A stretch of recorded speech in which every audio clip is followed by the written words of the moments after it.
I get money from my parents because I do the washing up and the chores. I help around the house, I hoover.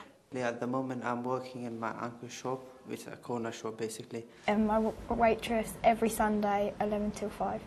I get EMA payments, which is education maintenance allowance. I have a part-time job and plus I get EMA payments, which I get like £30 a week from that. Well, I haven't actually got any money at the moment, I've spent it all. Usually just goes straight in my wallet and then straight back into someone's cash machine, really. £10 comes in and about £20 goes out. I end up in mass debt.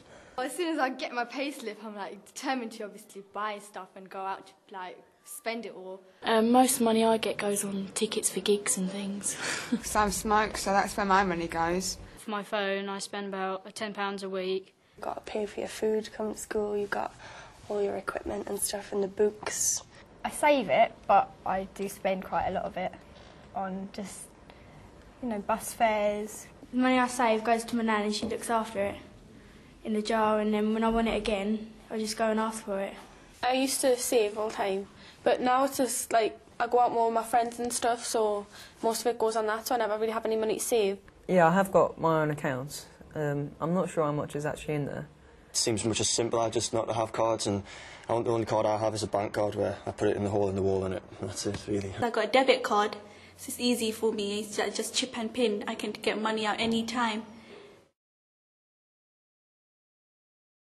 It's going to hit us in the face when we leave school because we have all the teachers to cradle us and look after us and be there. But when we leave and go out into the big world, it's just going to be us. Could not move out on my own. It's tax and everything, it all just gets on top of you. My mum struggles with money quite a lot, being like a single mum and everything.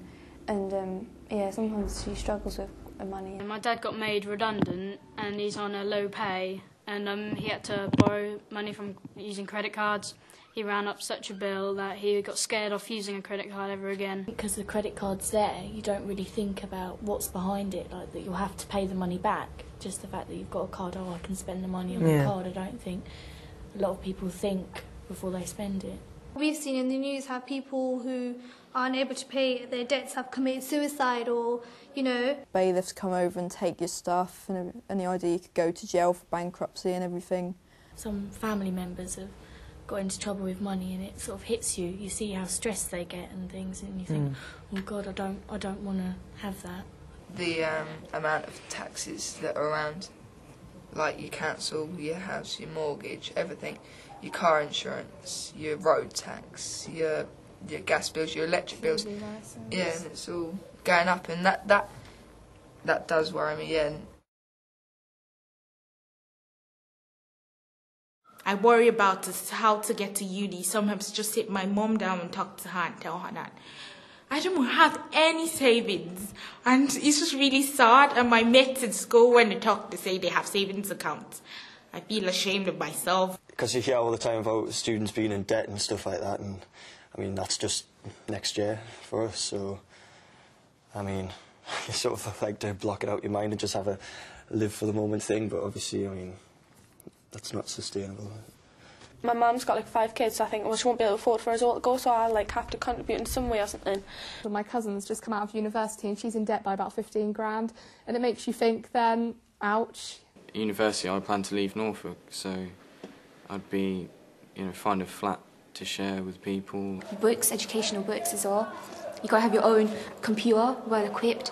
You'd probably have to take a loan out, and that's what I'm scared about, because getting a loan out, you have to pay that back eventually.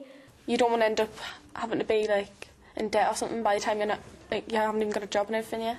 So you just accept it, sort of thing, which is not a very nice thing, to just accept the fact that you're going to have thousands of pounds worth of debt, but you just have to.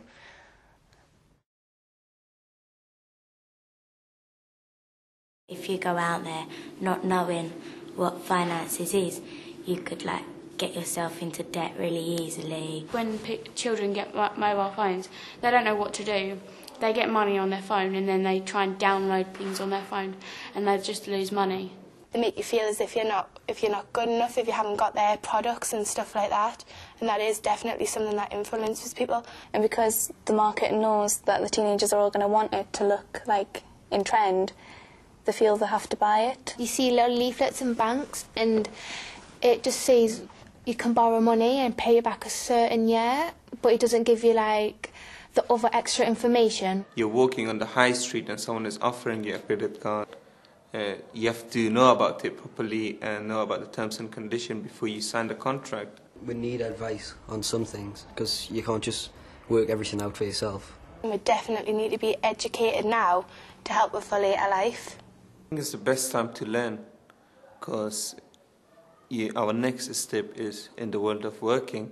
It's quite a good point to learn about it at school because you're more in a learning mood, whereas if you come home, mum or dad said to you, do you want to learn about personal finance? You're just like, I've just had a day of school, I really don't want to do it. You do need to know about things like VAT and things, because that's things, they're words you hear a lot and a lot of adults don't fully understand. We made a shopping list out of the foods we'd like to buy in 1 week, and I had a few kind of extravagant things on there, and I thought it wouldn't really build up, and then it did, and I was way over my budget. We had a budget like to live on. I think it was like the minimum wage, and how little of the money you actually get for yourself after bills and taxes and things like that. There's not a lot left. I found it quite fun because it's like learning new things, and it's not pointless. It's like things that will actually happen. You can just plan for your future. It puts you into a comfortable position in yourself. It's just a more happier life. It is good that you do learn about it in school because obviously what you're being told you trust.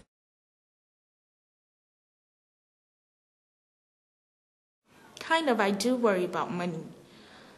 1 in 3 people are in debt, and it's quite serious debt, thousands of pounds, so I'm quite worried that I'm going to be one of those people, really. Well, I want to be a businesswoman when I'm older, and then like have a house and children and stuff, but you need the money. Money plays on my mind because when I'm older, the price of houses keeps rising and rising at such a rate. Loads of people when like they're 16 they're thinking, oh good, I'll just sign up, I'll get a council house, it'll all be sorted, I can move out, but like it's not really because you still have to pay for your gas, you have to pay for your electricity, you have to pay for your food and everything. Sometimes when I worry about it and then I don't go out for a few weeks, and then other times when I just think, oh, I'll just go into my overdraft. I don't really mind. By the time we're 23 or something, we're going to be in debt and things are going to be rising.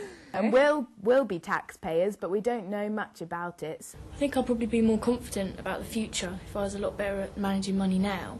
Like, we're going to be the next generation of people to be taking their seats, and they have to have a good influence on us if they want it to all go well.